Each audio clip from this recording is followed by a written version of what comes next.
Welcome to UNAM Chicago's CAFÉ EXPRESSO, a space for bilateral conversations with people from all walks of life. Tune in to Spanish Public Radio and follow us on social media. And now your host, Alberto Foncerrada. Good morning, everyone, and welcome to another edition of Café Expresso. My name is Alberto Foncerrada, and I am your host. Café Expresso is a program of UNAM Chicago in alliance with Spanish Public Radio. You can find us in UNAM Chicago's YouTube channel and social media platforms, as well as a podcast in Spotify. Today, I am very happy to welcome a familiar face in Chicago and someone who's doing really outstanding work on behalf of both the US and Mexico. Enrique Perret is the Executive Director of the U.S.-Mexico Foundation. Welcome, Enrique. Thank you, Alberto. No, thank you very much for having me here. It's a pleasure to talk with you this morning. And cheers with a coffee. Cheers. Just a little bit about the foundation. The U.S.-Mexico Foundation is a binational and nonprofit organization dedicated to fostering bilateral cooperation and understanding between the United States and Mexico. It's pretty much aligned with what we do here at CAFÉ, but at a grand scale. And now let me tell you a little bit about my guest. Enrique is a Nigropetense from Mexico. That means a native from Piedras Negras, Coahuila, a northern border state. He's a former government professional with a vast experience. We actually met when he was the head of ProMexico here in Chicago. That's a trade and investment promotion agency that for some reason, some mysterious reason, was banished from the AMLO administration. But we're not going to get into that.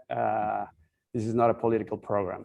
Enrique, why don't you tell us a little bit, tell our audience a little bit about what the great work that you and the foundation do? Yes, well, the U.S.-Mexico Foundation, as you said, is it's a non-for-profit, a 501c3 established here in D.C. Already 20 years, Alberto. So this is very, let's say, it's pretty much rooted on NAFTA, on the first agreement, 94, 95, and it was created under this, thinking on that along with economic and trade development, we also need both countries to have a better understanding of each other, right? So more on the philanthropic side, more on the social side, more on the cultural side of the things. And well, we saw a huge growth on trade, investment. We can talk for hours on many industries that grow or grew 200 or 300x, the automotive industry, the electronic, but on the understanding of what represents for each other, each country, there is still a lot of lack of understanding, Alberto. And I mean, you talk a lot about this in this program. I talk a lot about this in my podcast or in every program that we have in the foundation. The lack of knowledge is there about our two countries. And the approach we took 3 years ago, 3 years and a half ago that I arrived here in the U.S.-Mexico Foundation as executive director was, well, what are the key elements that brings U.S. and Mexico together, right?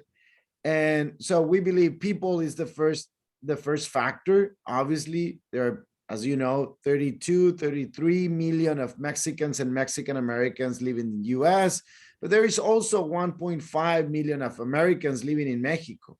And that's the first factor that bring us together. The second one is trade, right?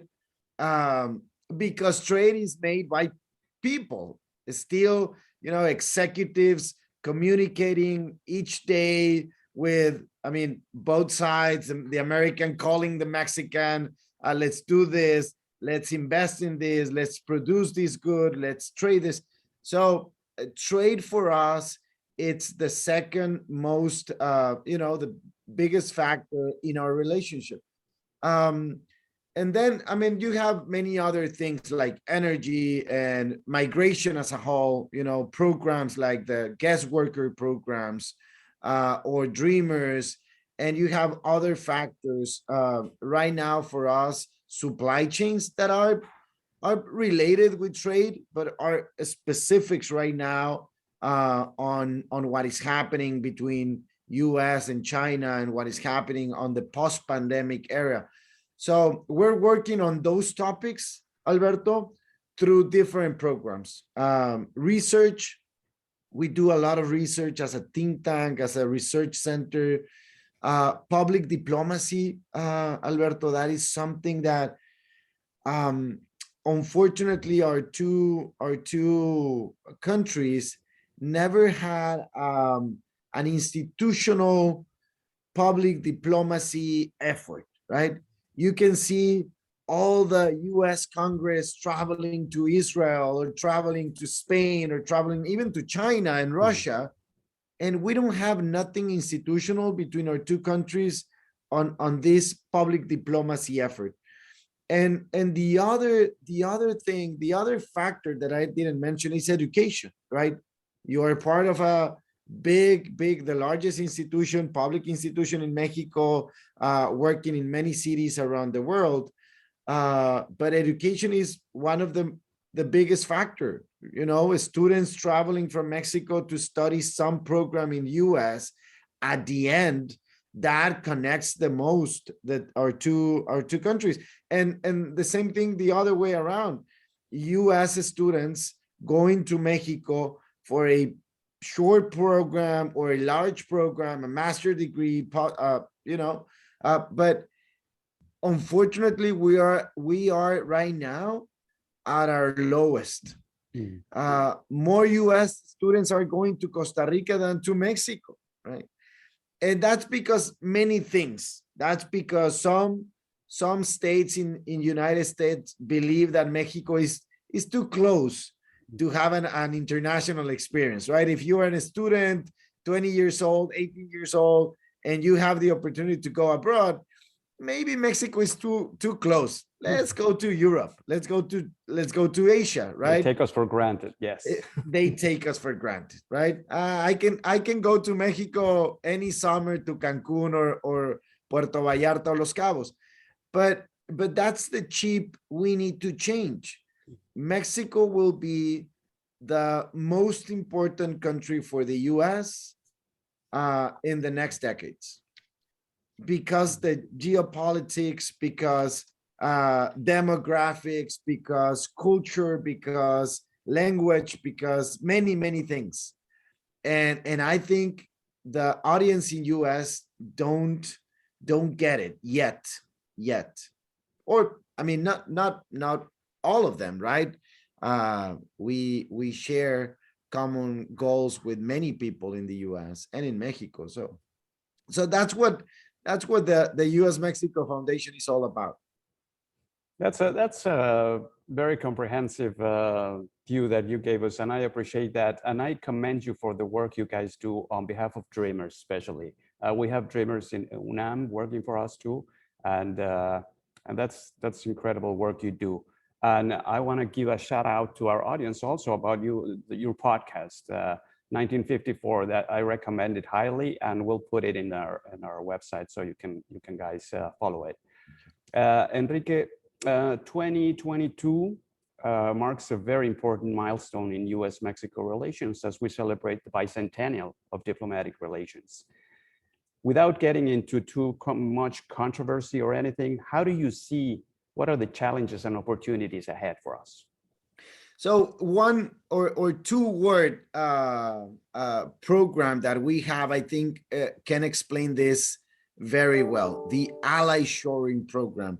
Last year, Alberto, we launched this paper along with two economists from Michigan, Elaine Desensky and John Austin. They developed this concept of Allyshoring, and the U.S.-Mexico Foundation saw that in a newspaper, and we said, this is a very good idea, how to work between Mexico and the US on Allyshoring. And I said, this is explain a lot, because the context of the not just COVID, but the change on different technological platforms like the automotive industry, like the 5G on telecom. Many things are changing, renewable energies. And the third factor, obviously, is the trade relationship between US and China. That we believe reshape everything related with supply chains and workforce and manufacturing. So there is a huge opportunity out there for Mexico to become a more larger partner of the US needs on many industries. The US, as you know, identified last year 4 essential industries: semiconductors, electrical vehicles, special minerals, and pharma. And in pharma, including medical devices. So Mexico is already supplier of many of these goods, but can grow a lot more with this context. So that's the opportunity, right? The opportunity for more integration, I think makes sense. That all these nearshoring factor makes sense for companies in US, even the government of US, to rely more on Mexico and Canada than to rely on China or Asian countries, right? When you think about nearshoring and you add some components like national security and like intellectual property rights, and when you energy in interdependence, when you add those factors to nearshoring, you have the Allyshoring factor, right? And that's the narrative, Alberto, that we need to create inside the US government and inside the Mexican government, because the Allyshoring project, well, you need the US to understand the Mexico factor, but you also need the Mexican government, the Mexican business leaders to understand that we need to behave as an allies, right? There's this phrase that to play or to dance tango, you need two. Well, Takes the two to same tango, thing here. yes. It's the same thing here. I mean, you need both sides of the country, of the border, to understand that we need to behave as allies, and we need to accomplish the goals. The other thing is that, well, you mentioned 2020, 2022. Well, we launched the USMCA. We signed the agreement. I think it's a very good agreement, understanding the context. It was negotiated by Trump, implemented by Biden. So understanding that those political factors, it's a very good agreement. But it's only a tool, Alberto. If we use that tool in the right direction, we really can have a more competitive region called North America. But again, the opportunities are there. The challenges are there. Today, I was seeing a note, an article from a newspaper, very well-recognized newspaper, about the shortage in the US of employees, right? Workers. That's right. Any industry, Alberto. You can go from restaurants, hotels, landscaping, drivers, school drivers, to big manufacturing areas like automotive, aerospace. There is a lack of workers in America right now, and it's not temporarily. I mean, demographics are not there anymore for US. The average age in US is 39. In Mexico is 29. I mean, it's not that young anymore. We are not that young anymore. In the past, we talk about 24, 25. Central Americans are 27. Latin Americans are something around 26. So the US at some point will need this workforce. Absolutely. Or they will need to move production to these countries and to maintain this region competitive. So those are the challenge, but those are the opportunities. Absolutely. One of the things that, well, you mentioned the business community and all these links that need to be developed, and I absolutely agree. But one of the things that I also think that you guys are doing an amazing work is this Convocation 2.0 that you have, where you gather all these former ambassadors and actually the current ambassadors somewhere kind of like for a brainstorming sessions and all that. Are you still going to go for that? Is that a yearly thing that you're going to be doing? Yes, well, we started 2 years ago, pre-pandemic. January 2020 actually was the first meeting in Little Blanco, Texas, in a ranch, in a farm. And yeah, we invited, at that point, there were 20 former ambassadors alive, and most of them very active in the relationship. And we said, well, why don't we bring this, well, former ambassadors, people very active, people that spends a lot of time of their lives in the relationship, implementing programs and creating ideas for a better understanding. So the first time, 2020, we brought 12 former ambassadors, and last year it was December 2021. So it passed like two years between the first convocation and the second convocation. And so in December, we brought 14 former ambassadors and the current ambassador. This time we invited the current ambassadors to talk with the former colleagues.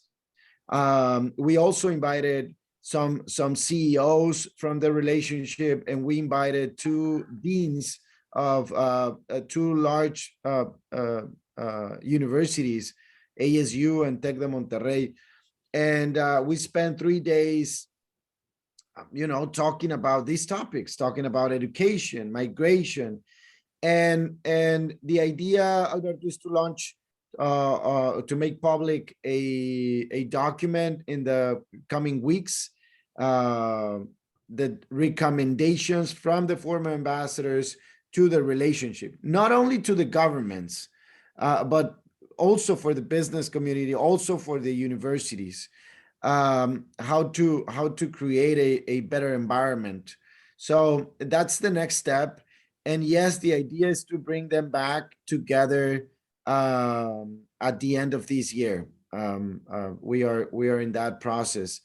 We really think that these men and ladies, we have Marta Bárcena and Roberta Jacobson, both first female ambassadors in our relationship. They are, I mean, very active in this relationship. You have Jerónimo Gutiérrez, very active, Tony Garza, very active, even Jeffrey Davido in California, very active. Well, Tony Wayne in the Wilson Institute. Right. I mean, many of them very, very active still. And I think it's important to hear what happened in the past, Alberto. When I was there, I mean, we had ambassadors from Miguel de la Madrid, and I mean, you're talking about 6 or 7 sexenios, right? Absolutely. And it's just like you said, it's just a wealth of knowledge there, right? Yeah. I mean, from all these years, I mean, that's just an amazing, it must have been an amazing experience to be there. Is one of our, if is one of our best programs. I feel very honored to have the participation of these ambassadors, and I think that the first document that we released last year, it's I mean, really tackle the key points in the relationship. We Right. had the chance to present this document to more than 40 different audiences, because that's another, at the end, every paper, Alberto, it's a tool, right? Absolutely. You need to use those tools. And for us, the convocation document, this recommendation from former ambassador, it's a tool to reach more people, right? So we did that, and we presented the convocation document to, the Minneapolis Economic Club and Arizona State University, and it's a very good tool to reach different audiences, because Absolutely. part of the challenge is that. Yeah. And absolutely, we're looking forward to its release, and that gives me, that encouraged me to ask you. I mean, hopefully we can do something with the foundation this year. We're at UNAM here. We're going to start kind of like a follow-up of the bilateral dialogues that we did last year, which turned out to be really, really good, because that's one of the gifts of virtuality. A lot of people saw these dialogues in China and somewhere. We had a pretty extensive audience, and it would be a great opportunity if we can do something with you guys. And yeah, that would be fantastic. Is there anything you want to add before we close, Enrique? Well, first, for sure, we need to do more things together. I really appreciate your time and this invitation. As you said at the beginning, I lived in Chicago for 1 year. I think it's one of these cities that are undervalued by Mexicans. Talking about business community, I think the Mexican business community needs to engage more with Chicago and with the institutions in Chicago. My last comment, it's about institutions, Alberto. We need to talk more about the institutional architecture between Mexico and the U.S. When you talk about an institution like UNAM being in Chicago, participating, that's the kind of institutions that we need to represent this binationality that we have between Mexico and U.S. But we need to talk more about institutions, and we need to follow more the work of institutions. The USMCA, it's an institution by itself. But then you have the NatBank in San Antonio, this North American Development Bank created by both countries. And you have the Water Commission, and you have plenty of MOUs, agreements, brick and mortar institutions. We need to take care of these institutions, because people come and go, and are the institutions like the ones who continue the effort on Mexico and US. Absolutely. Well, we can go on, and I'm sure we'll do another a few more episodes, because I know that for you guys, for example, do a lot of programs on soft power and gastronomy and all that, which we could do one day. But that's all the time we have. And I would like to end kind of like with one quote that I got from the current ambassador in the US, referring to the foundation. And he said, I'm sorry about that. Ken Salazar said, I think the U.S.-Mexico Foundation knows that for Mexico and the U.S. to be strong partners, they must know and understand each other. So I think that pretty much sums it up.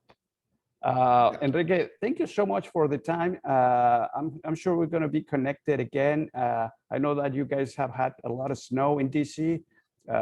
Stay safe, my friends, stay warm, and it was really good to see you. Thank you, Alberto, and I hope to see you soon in person in Chicago. That's it for this program. Again, my name is Alberto Foncerrada. I am your host at Café Expresso, a program of UNAM Chicago in alliance with Spanish Public Radio. Until next time.